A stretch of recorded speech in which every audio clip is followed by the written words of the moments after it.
ನಮಸ್ಕಾರ, ನಾನು ಶರಣಯ್ಯ ಸ್ವಾಮಿ.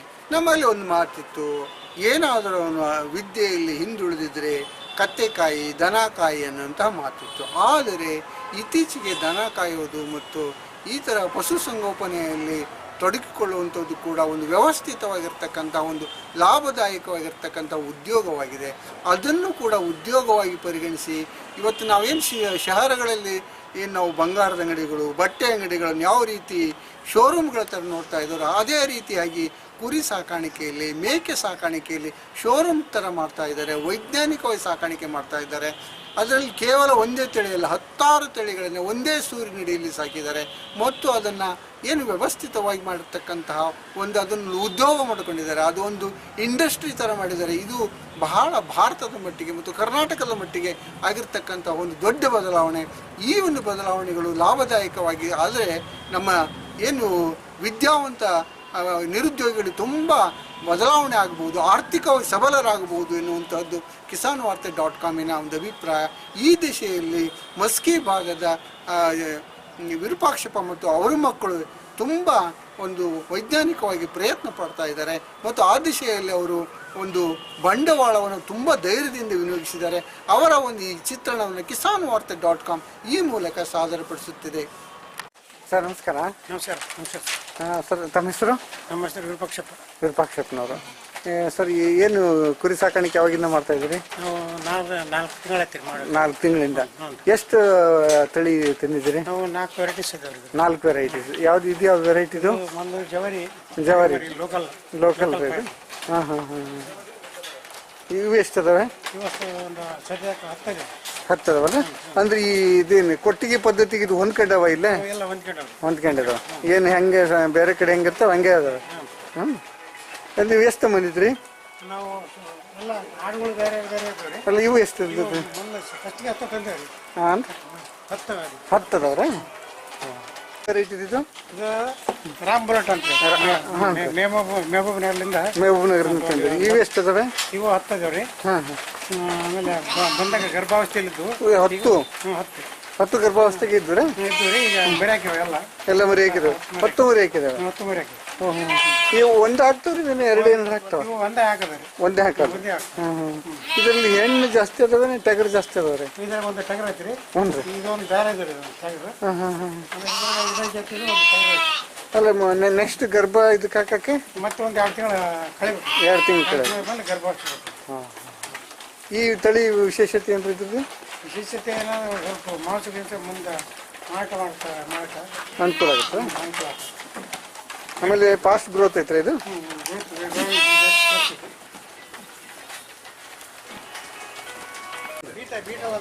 ಬೀಟಲ್ ಅಂತ ಕರೆದು ಇಲ್ಲಿ ತಂದ್ರಿ? ರಾಜಸ್ಥಾನದಿಂದ. ಓಹೋ, ಎಷ್ಟು ಅಂದ್ರಿ? 4 ಪೀಸ್ ಇದಾವೆ. ಹ್ಞೂ.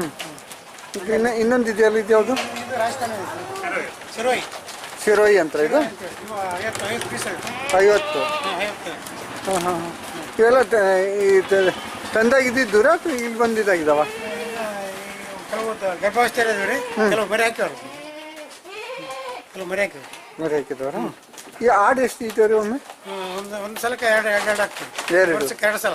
ವರ್ಷಕ್ಕೆ 2 ಸಲ. ಹಾಂ ಹಾಂ ಹಾಂ. 6 ತಿಂಗಳು ಅಂದ್ರೆ ಒಮ್ಮೆ 3-4 ಐತವಲ್ಲ? 3-4 ಇದ್ದಾವೆ. ಮೇವು ಬೆಳವಣಿಗೆ ಹೆಂಗತ್ರಿ ಮೇಲೆ 3 ಹಾಕ್ತಾರೆ.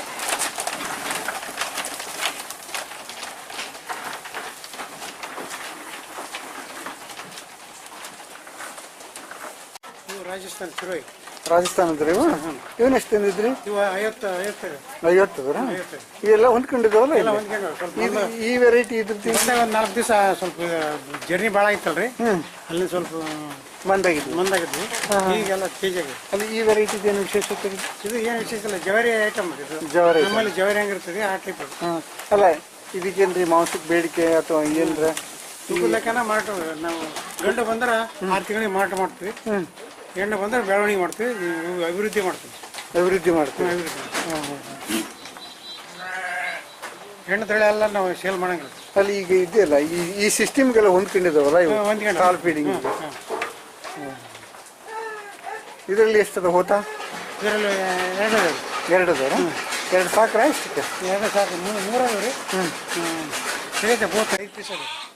ಸೌತ್ ಆಫ್ರಿಕಾ ಬೋಯರ್ ಹತ್ರ ಇದು ಎರಡೆರಡು ಹಾಕ್ಬೇಕಾಯ್ತು, ಒಂದೊಂದು ಮರಿ ಹಾಕಬೇಕು.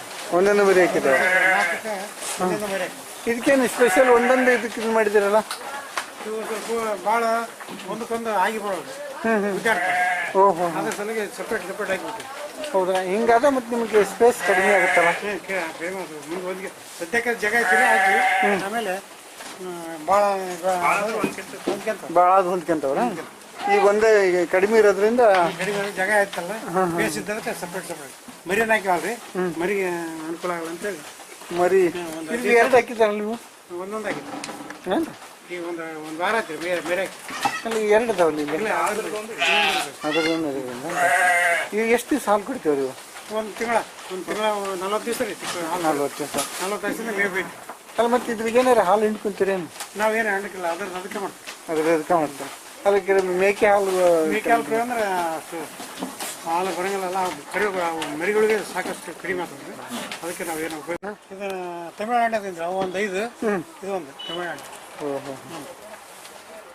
ಇನ್ನೂ ಸಣ್ಣದೈತಿ, ಇನ್ನೊಂದು 5-6 ತಿಂಗಳಿಗೆ ವಯಸ್ಸಿಗೆ ಬರ್ತದೆ.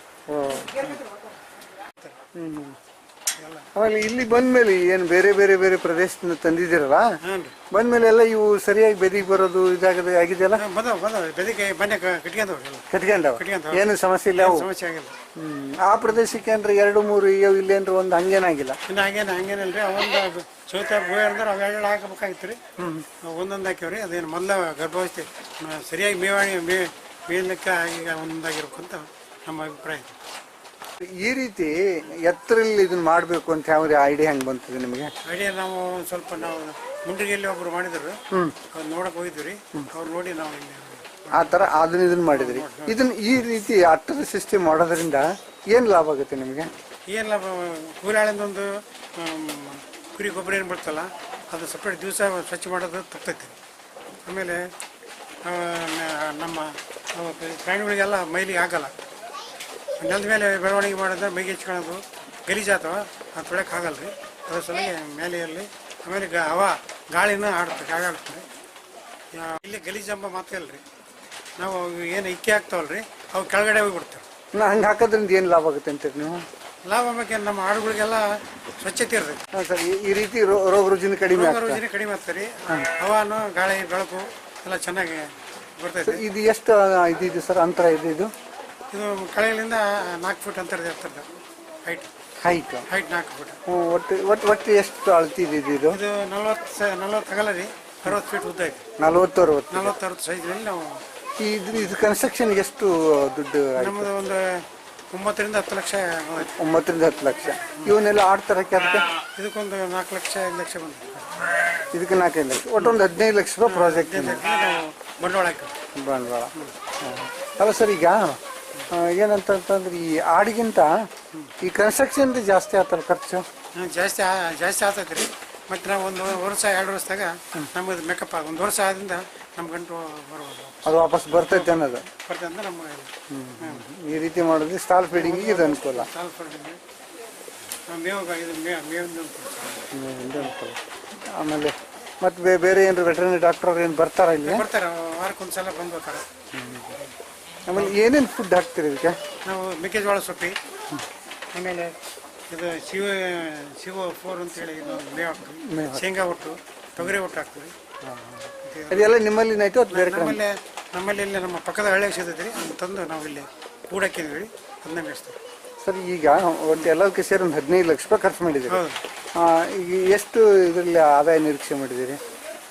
ನಾವು ಈ ವರ್ಷಕ್ಕೆ ನೋಡಿದ್ರೆ ಆದಾಯ ಸ್ವಲ್ಪ ಕಾಣಿಸಲ್ಲ. 1 ವರ್ಷ ಆದ್ರಿಂದ ನಮಗೆ ಒಂದು ವರ್ಷಕ್ಕೊಂದು 4-5 ಲಕ್ಷ ಅನ್ಕಮ್ ಬರ್ಬೋದು. ವರ್ಷಕ್ಕೊಂದು 4-5 ಲಕ್ಷ ರೂಪಾಯಿ ಬರ್ತದೆ. ಅಂದ್ರೆ ಒಂದು 3 ವರ್ಷಕ್ಕೆ ನಿಮ್ದೆಲ್ಲ ನಮ್ಮ ಗಂಟು ಬರ್ತದೆ. ಎಷ್ಟು ಜನರಿಗೆ ಇದ್ರಿಗೆ ಉದ್ಯೋಗ ಕೊಟ್ಟಿದ್ದೀರಿ? ಇದಕ್ಕೆ ನಾವು 2 ಜನ, ಇಬ್ಬರನ್ನು ಕಂಟಿನ್ಯೂ ಗಂಡ ಹೆಂಡತಿ ಇಬ್ಬರು ನೇಮಕ ಮಾಡಿದ್ವಿ. ಅವರೇ ಮೇಂಟೈನ್ ಮಾಡ್ತಾರೆ. ನಾವೆಲ್ಲ ನಮ್ಮ ಮಗ ಇರ್ತಾರೆ, ಅವರ ನೋಡೋದು, ಬೆಳಗ್ಗೆ ಬಂದು ಈಗ ಒಂದು ನಿರ್ದಿಷ್ಟ ಪಟ್ಟದ ಸಂಖ್ಯೆ ಇಟ್ಕೊಂಡು ಬಂದಾಗೆಲ್ಲ ಮಾರಿಬಿಡೋದ್ರೆ ಒಂದು ವರ್ಷ ಆಯ್ತಾನ ನಾವು ಎಲ್ಲ ಇದು ಮಾಡಂಗ್ರಿ. ಮರಿಗಳಾಗವ್ರಿ 1 ವರ್ಷ 6 ತಿಂಗಳ ಅವೇನು ವಯಸ್ಸಿಗೆ ಬಂದಂಗೆಲ್ಲ ತೂಕದ ಲೆಕ್ಕ ಮಾಡ್ತೀರಿ. ಈಗ ಇರ್ತದಲ್ಲ, ಈ ಬಿಡಿಯಾಗಿ ಇದನ್ನ ಮಾಡ್ತಾರಲ್ಲ, ಬೈಲು ಕುರಿಗಾರಿಗೆ ಅಥವಾ ಆಡು ಮೇಸರ್ಗೆ, ಇದಕ್ಕೆ ಏನು ಡಿಫ್ರೆನ್ಸ್ ಅನ್ಸುತ್ತೆ? ಮೇಸದ್ ನಾವು ಸ್ವಲ್ಪ ಮೇಸದಂದ್ರೆ ಸ್ವಲ್ಪ ಬೆಳವಣಿಗೆ ಜಾಸ್ತಿ ಆಗ್ತಾವೆ. ಅವು ಗುಡ್ಡ ಅಡ್ಡಾಡಿ ಅವು ಸ್ವಲ್ಪ ದಷ್ಟಪುಷ್ಟ ಆಗಲ್ಲ ಇವು. ನಾವು ಸಪ್ರೇಟ್ ಬೇಯಿಸೋದ್ರಿಂದ ಒಂದು ಬೆಳವಣಿಗೆ ಜಾಸ್ತಿ ಇರ್ತದೆ. ಆಮೇಲೆ ಒಂದೇ ವೆರೈಟಿ ಸಾಕಿಬಿಡ್ಬೋದಾಗಿತ್ತು, ಏನು ಇಷ್ಟೊಂದು ಬೇರೆ ಬೇರೆ ವೆರೈಟಿ ಎಲ್ಲ ಇದನ್ನು ಮಾಡಿದಿರಲ್ಲ? ಒಂದೇ ವೆರೈಟಿ ಸಾಕ್ಬೇಕಾಗ್ತದೆ. ನಾವು ಕುರಿ ಒಂದು ನೋಡ್ಬೇಕನ್ಸಿದ್ರೆ ಈ ಟೈಪ್. ಅಲ್ಲ, ಕುರಿಯಲ್ಲಿ ಸುಮಾರು 4 ವೆರೈಟಿ ಇದಾವಲ್ಲ? 2 ವೆರೈಟೀಸ್. ಕುರಿಯಲ್ಲಿ 2 ವೆರೈಟಿ, ಇದರಲ್ಲಿ ಆಡಿನಲ್ಲಿ ಆರ್ಡಿನರಿ ನಾವು ಇದು ಮಾಡಿಲ್ಲ. ನಾವು ರಾಮ್ಪುರಟ್ ಅಂತೇಳಿ, ಆಮೇಲೆ ಅದರಲ್ಲಿ 2 ಅದರಲ್ಲಿ 2 ತಳಿ ತಂದಿದ್ದೀರಿ. ನಾವು ನಮ್ಮ ಉದ್ದೇಶ ಮೇಕೆ ಮಾಡೋದು ಅಂದ್ರೆ ಜಾಸ್ತಿ ಮಾಡೋಕಂತ ಮಾಡಿ. ಮೇಕೆ ಜಾಸ್ತಿ. ಆಮೇಲೆ ಇತ್ತೀಚೆಗೆ ಆ ಮೇಕೆ ಹಾಲಿಗೆ ಡಿಮ್ಯಾಂಡ್ ಐತೆ ಅಂತಾರೆ, ಅದನ್ನು ಏನಾದ್ರು ಮಾಡೋದು? ಅದಕ್ಕೆ ಅದು ಅವು ಹಾಲು ಅವು ತಳಿ ಬೇರೆ ಇರ್ತಾವ್ರಿ, ತಂದು ಸಪ್ರೇಟ್ ಮಾಡ್ಬೇಕಾಗ್ತದೆ. ಓ, ಈ ಆ ತಳಿ ಅಲ್ಲ ನಿಮ್ದು? ತಾಳೆ ಅಲ್ಲ, ಇದು ಇದ್ರ ಉದ್ದೇಶದ್ದೇ, ಇದು ಮಾಂಸದ ಉದ್ದೇಶ. ಮಾಂಸ ಉದ್ದೇಶ ಮರಿ ಪ್ರೊಡಕ್ಷನ್ ಆಗೋದು, ಉತ್ಪಾದನೆ ಬೆಳವಣಿಗೆ ಉತ್ಪಾದನೆ, ಮರಿ ಮಾರೋದು, ಮರಿ ಮಾಡೋದು, ಮತ್ತೆ ಇದನ್ನ ಮಾಡೋದು ಸಾಕಾಣಿಕೆಗೆ. ಇದು ಸಾಕಾಣಿಕೆ ನಾವು ಮೇನ್ ಹಾಲು ಉತ್ಪಾದನೆಗೆ ಅಲ್ಲ. ಹಾಲು ಉತ್ಪಾದನೆ ಮಾಡಿದ್ವಿ. ಏನು ಇಂಥ ವಯಸ್ಸಿನಲ್ಲಿ ಎಷ್ಟು ಅದ್ಭುತವಾಗಿ ಇದನ್ನ ಮಾಡ್ಕೊಂಡಿದ್ದೀರಲ್ಲ. ಏನೋ ಒಂದು ಮಾಡಬೇಕಂತ ಆಸೆ ಐತ್ರಿ, ನಮ್ಮ ಮಗನ ಅಭಿಲಾಷೆ ಇತ್ತು, ಅವರು ಮಾಡಿದ್ವಿ. ನಾವು ಕೋಆಪರೇಷನ್ ಮಾಡಿದ್ವಿ. ತುಂಬ ಸಂತೋಷ ಇಷ್ಟೊಂದು ಇದರಲ್ಲಿ ತಾವು ಮಾಡಿರೋದು. ಆಮೇಲೆ ಈ ಕೃಷಿಯಲ್ಲಿ ನೆಚ್ಕೊಂಡು ಬಂಡವಾಳ ಹಾಕಿರೋದು ತುಂಬ. kisanvarta.com ಮತ್ತೊಮ್ಮೆ ತಮಗೆ ಅಭಿನಂದಿಸುತ್ತದೆ. ಇದು ಎಷ್ಟು ಅಡಿ ಅಂತರ ಐತೆ ಅಂದ್ರೆ ಇದು ನೆಲಮಟ್ಟದಿಂದ ಫಸ್ಟಿಗೆ 0 ಲೆವೆಲ್ ಮಾಡಿವಲ್ಲ ನಾವು. ಆ ಕಡೆ 4 ಫೀಟ್ ಬರ್ತೀರಿ, ಈ ಕಡೆ 6 ಫೀಟ್ ಬರ್ತದೆ. 4 6 0 ಲೆವೆಲ್ಗೆ 2 ಲೆವೆಲ್ ಮಾಡಿ. ಇಲ್ಲೆಲ್ಲ ಗೊಬ್ಬರ ಬಂದು ಬಿದ್ದುಬಿಡ್ತೈತೆ, ಈಸಿಯಾಗಿ ಇದನ್ನು ಮಾಡ್ಬೋದು. ನಾವು 6 ತಿಂಗಳಿಗೆ 3 ತಿಂಗಳಿಗೆ ಜಾಸ್ತಿ ಸ್ಟಾಕ್ ಆಗ್ತಂದ್ರೆ ನಾವು ಯಾರಿಗಾರು ಕೊಡ್ಬೋದು. ನಿಮ್ಮ ಹೊಲಕ್ಕೆ ನಮ್ಮ ಹೊಲಕ್ಕೂ ಉಪಯೋಗ ಮಾಡ್ತೀವಿ. ನಮ್ಮ ಹೊಲಕ್ಕೆ ಜಾಸ್ತಿ ಆಗ್ತಾರೆ ನಾವು ಬೇರೆ ಮಾಡ್ಕೊಂಡು. ಅಲ್ಲಿ ಇಲ್ಲಿ ಕೆಲವೊಬ್ರು ಏನು ಮಾಡಿದಾರೆ ಅಂದ್ರೆ, ಈ ಥರ ಕೆಳಗಡೆ ಹಿಕ್ಕಿ ಬೀಳ್ತೈತಲ್ಲ, ಇದನ್ನ ತಿನ್ನಕ್ಕೆ ಕೋಳಿ ಸಾಕಿದ್ದಾರೆ ಕೆಲವರು. ಹೌದು, ಅದನ್ನು ಮಾಡ್ಬೇಕಂತಾರೆ. ಕೆಲವು ಸಕ್ಸಸ್ ಆಗಿಲ್ಲ ಅಂತಾರೆ. ಅದಕ್ಕೆ ನಾವು ಮಾಡಿ ಕಾಳಕಡಿಗೆ ನಾವು ಗೋಧಿ ಜೋಳ ಮೆಕ್ಕೆಜೋಳ ಹಾಕಿದಾಗ ಅವು ಬಿದ್ದಾಗ ತಿಂತವೆ. ಇದನ್ನ ಇಕ್ಕಿನೇ ಏನು ತಿನ್ನಲ್ಲ ರೀ. ನಾವು ಫುಡ್ ಒಣ ಡ್ರೈ ಫುಡ್ ಹಾಕ್ತಲ್ಲ, ಅದು ಬಿದ್ದದ್ದು ಕೋಳಿ ತಿಂತೀವಿ. ಇದೆಲ್ಲ ಓಟ್ ಮಾಡಿದೆ ಗಂಡು ಕಾಣಿಗೆ. ಈ ಗಂಡಿ ಕಷ್ಟರ ಇದು? ಗಂಡಿ ಕಷ್ಟ ರೀ. ಯಾಕೆ? ಅವು ಬಲಿಷ್ಠ ಆಗ್ಬೇಕಲ್ಲ. ಯಾವಾಗ ಇಡ್ತೀರಿ ಇದನ್ನ? ಸದ್ಯ ಫಾಲೋ ಮಾಡ್ತೀವಿ. ಏನೇನು ಇದ್ರಿ ಇದರಲ್ಲಿ? ಮೆಕ್ಕೆಜೋಳ, ಸಜ್ಜೆ, ಆಮೇಲೆ ಪಾಲಿಶ್ ಪೌಡರ್, 3 ಮಿಕ್ಸ್ ಮಾಡಿ. ನೀವು ದಿನಕ್ಕೆ 2 ಬೇರೆ ಒಮ್ಮೆ ಒಂದೇ ಸಲ ದಿನಕ್ಕೊಂದೇ? ಒಂದೇ ಸಲ